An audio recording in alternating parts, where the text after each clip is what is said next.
Virtual physics classes. मैं खुशबू आप सभी का बहुत बहुत स्वागत करती हूँ वर्चुअल फिजिक्स क्लासेस में। आज का टॉपिक है electric potential at a point P due to dipole. Dipole की वजह से किसी एक पॉइंट पी पर इलेक्ट्रिक पोटेंशियल की वैल्यू कितनी कैलकुलेट होकर आती है, हमें वो कैलकुलेट करनी है। यहाँ पे आपके एग्जाम की डेट बहुत पास आ चुकी है, ठीक है। तो अभी हम क्या करेंगे, कंप्लीट सिलेबस का स्टडी ना करके इंपॉर्टेंट टॉपिक्स का स्टडी करेंगे जो कि आपके एग्जाम के पर्पज से मोस्ट इंपोर्टेंट रहेंगे, ठीक है।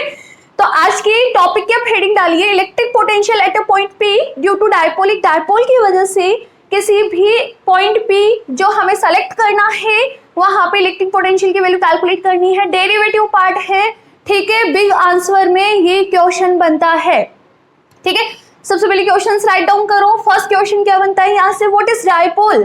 डाइपोल आपको डिफाइन करना है कि इलेक्ट्रिक डाइपोल होता क्या है। सेकंड क्वेश्चन है derive an expression for the potential at any point r theta. हम एक एट एनी पॉइंट पी के कंपोनेंट हमने यहाँ डिफाइन किए हैं r theta due to an electric dipole. Electric dipole की वजह से हमने एक पॉइंट पी सेलेक्ट करना है, उसके कोऑर्डिनेट है आर और थीटा।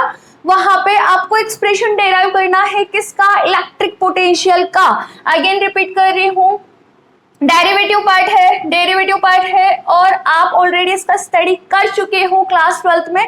क्लास 12th में भी ये डेरिवेशन पूछ लिया जाता है, ठीक है। वो ही सिमिलर डेरिवेशन हमारे पास यहाँ पे है, तो जो क्लास 12th में है वो स्टूडेंट्स भी ये डेरिवेशन इजीली कर सकते हैं। उनके लिए भी ये डेरिवेशन उतना ही हेल्पफुल रहेगा जितना आप लोगों के लिए है, ठीक है। और आप लोगों के लिए तो और भी अच्छा है कि आप ऑलरेडी इसको पढ़कर आए हुए हो, तो आपको और इजीली ये समझ आएगा। तो लिख लो, सबसे पहले दोनों क्वेश्चंस राइट डाउन करो, उसके बाद हम टॉपिक की ओर मूव करते हैं। सबसे पहले हम समझेंगे कि डाइपोल क्या होता है, ठीक है। कर दो मैं इसको इरेज। क्वेश्चन दिमाग में ध्यान रखना या फिर लिख लो, बेस्ट है लिख लो। नोट्स के ऊपर सबसे पहले क्वेश्चन से लिख लिया करो, तो टॉपिक से रिलेटेड आपको क्वेश्चन समझ आ जाएंगे। पहले आप लिखो यहाँ पे dipole. What is dipole. Dipole होता क्या है, डाइपोल होता क्या है, two equal and opposite charges are separated by a very small distance. या फिर हम बात करें two equal and opposite charges are situated at a very small distance. That time वो जो कपल है उन चार्जेस का, उसको ही आप क्या बोलोगे, इलेक्ट्रिक डाइपोल। इसको मैं लिखवाती हूं, अभी समझ आ जाएगा। इफ टू इक्वल, देखो मैग्नीट्यूड में इक्वल रहेंगे बट अपोजिट रहेंगे, ठीक है।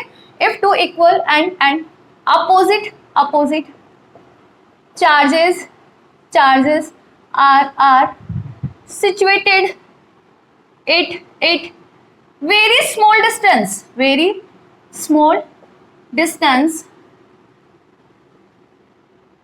that time this couple is known as, this couple of charges is known as dipole। इसे ही हम क्या बोलते हैं, डाइपोल। जब दो equal in opposite charges plus Q, ये माइनस क्यू, दो अपोजिट चार्जेस है, मैग्नीट्यूड में इक्वल है, ठीक है, बहुत ही स्मॉल डिस्टेंस पे सिचुएटेड हो। आपको दिखाने के लिए मैं यहाँ पे ज्यादा डिस्टेंस ड्रॉ कर रही हूँ, बट ये दोनों बहुत ही स्मॉल डिस्टेंस पे सिचुएटेड रहते हैं, ऐसे बिल्कुल ऐसे सिचुएटेड रहते हैं, देखो बहुत ही कम डिस्टेंस पे सिचुएटेड रहते हैं। दैट टाइम इस कपल ऑफ चार्जेस को ही क्या बोलते हो आप, डाइपोल बोलते हो, ठीक है। इसकी स्ट्रेंथ को हम मेजर करते हैं किससे, डाइपोल मोमेंट से। इसकी जो स्ट्रेंथ है वो किससे मेजर करोगे आप, डाइपोल मोमेंट से मेजर करोगे, जिसको हम P से लिखते हैं। P होता क्या है, Q multiple distance between both. तो आप यहाँ पे डिस्टेंस कितना लेके चल रहे हो, स्मॉल d, तो यहाँ पे P इक्वल टू क्या हो जाएगा, Q मल्टीपल d। ध्यान रखना D क्या है, बहुत स्मॉल डिस्टेंस, ठीक है, दोनों चार्ज पार्टिकल के बीच की, और it is a vector quantity. It is vector है या नहीं, वेक्टर होता है। अब वेक्टर होगा तो फिर डायरेक्शन मैटर करेगा ना। तो इसका डायरेक्शन कैसे होता है, नेगेटिव टू पॉजिटिव। लिख लो यहीं पे, इसका जो डायरेक्शन है वो क्या होता है, नेगेटिव टू पॉजिटिव, ठीक है। इसकी यूनिट की भी बात कर लेते हैं। यूनिट इन एमकेएस बताओ। Q multiple D, Q charge का क्या होता है, कूलम्ब, डिस्टेंस मीटर में मेजर करते हैं तो कूलम मल्टीपल मीटर। ये रही आपकी यूनिट किसकी, डायपोल की। डायपोल समझ आ गया। तो अब इस डायपोल की वजह से, अब चार्ज पार्टिकल है, चार्ज पार्टिकल की वजह से पोटेंशियल होगा या नहीं होगा, होगा ना। तो यहाँ पे ये दोनों चार्ज पार्टिकल है, इन दोनों चार्ज पार्टिकल की वजह से मतलब डायपोल है, हम क्या बोलेंगे, इस डायपोल है। तो इस डायपोल की वजह से हमें एक पॉइंट पी सेलेक्ट करना है, ठीक है, उसके कोऑर्डिनेट आर और थीटा है। वहां पे हमें क्या कैलकुलेट करना है, value of electric potential calculate करना है। फंडा समझ आ गया ना, ठीक है, इसको लिखो पहले।